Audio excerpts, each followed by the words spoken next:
maybe it's a school loan. Now, as you're going through this process, please do not take on any big purchases. So while you're going through the purchasing process, please do not take on purchasing a car or adding more to your credit card debt of big purchases during that time. That would be helpful because that will actually pop your qualifications out, okay? So the lender is going to have a conversation with you about these things. That's called the pre-qualification. It's a very rough conversation.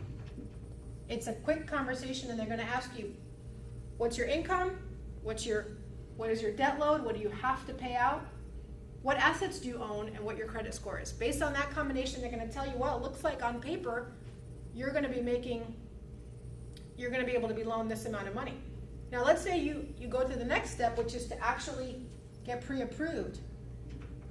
Pre-approval is more than just a conversation. It actually requires you to turn in the documents. So you turn in the documents, and everything is in line with what you said. You definitely owe this much money, you definitely have this much money in assets, and you definitely have this credit score. What happens for people is they don't realize that things have happened behind the scenes. Oh my gosh, I didn't know my credit score went down because I hadn't paid my credit card in 2 months and I missed a payment.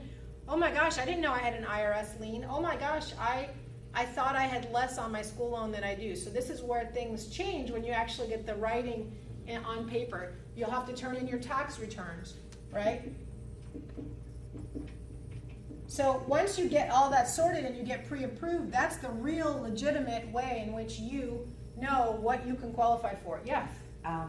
Also, that's my question. Pre-qualified, pre-approval, Taxes.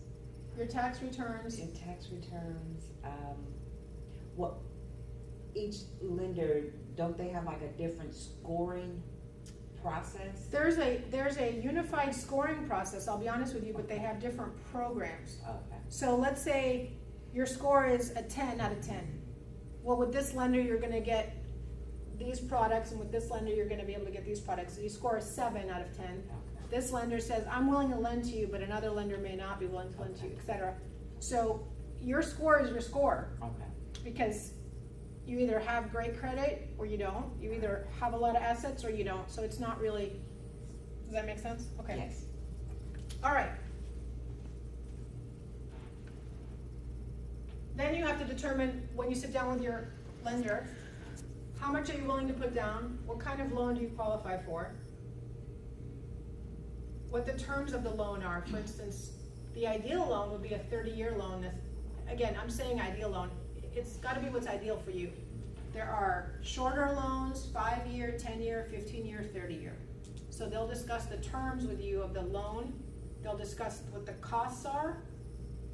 There are closing costs. You need to bring cash to the table unless your agent's able to negotiate that the seller pays for that. There are costs associated with closing a loan, and they're paid for in cash or out of the assets from the seller's sale, but somehow they have to be paid for.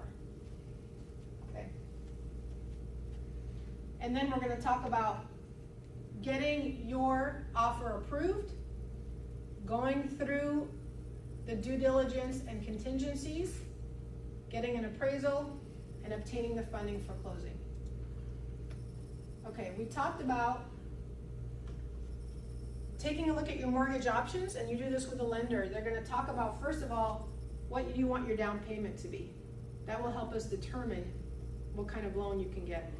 You'll take a look at interest rates. If you put down this much money, you might get this interest rate. If you do this product, you might get that interest rate. So these are things you'll talk about with your lender, and it's a very important conversation. And then you'll talk about, as I said, the term, 5, 10, 15, 20, 30 year.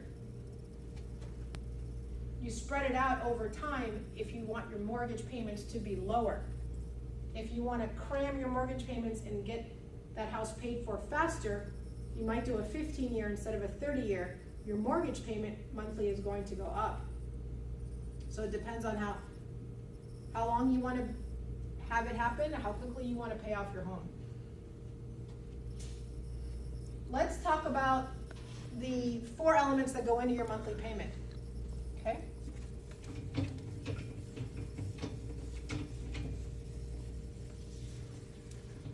All right.